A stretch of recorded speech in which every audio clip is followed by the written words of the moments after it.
അൻവർ ഇപ്പോൾ അദ്ദേഹം കേരളത്തിലെ CPIM-ന്റെ നിയമസഭാ പാർട്ടി അംഗമല്ല എന്ന് പറഞ്ഞു കഴിഞ്ഞിട്ടുണ്ട്.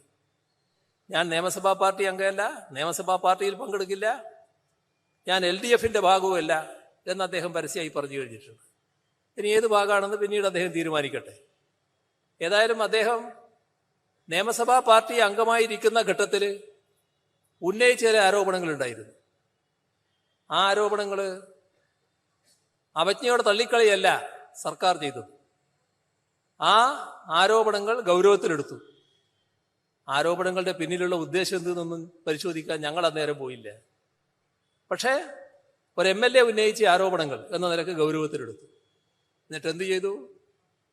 അതുമായി ബന്ധപ്പെട്ട് പരിശോധിക്കാൻ കേരളത്തിലെ ഏറ്റവും ഉന്നതനായ പോലീസ് മേധാവി, അതാണ് സംസ്ഥാന പോലീസ് മേധാവി, അദ്ദേഹത്തിന്റെ നേതൃത്വത്തിലുള്ള ഒരു ടീമിനെ നിയോഗിച്ചു.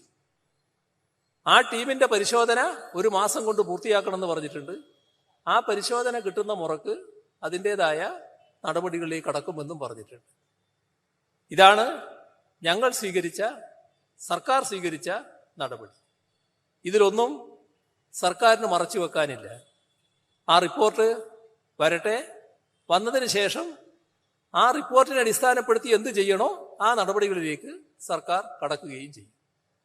ഇവിടെ അതിനു മുൻപ് തന്നെ പ്രത്യേക അജണ്ടയുമായി അദ്ദേഹം രംഗത്തിറങ്ങിക്കഴിഞ്ഞു. അത് അദ്ദേഹത്തിന്റെ നിലയാണ്. അതിനെക്കുറിച്ച് ഇപ്പം ഞാൻ കൂടുതലായിട്ട് പറയുന്നില്ല. ഏതായാലും ഇതൊന്നും നമ്മുടെ നാട് അംഗീകരിക്കുന്ന ഒന്നല്ല.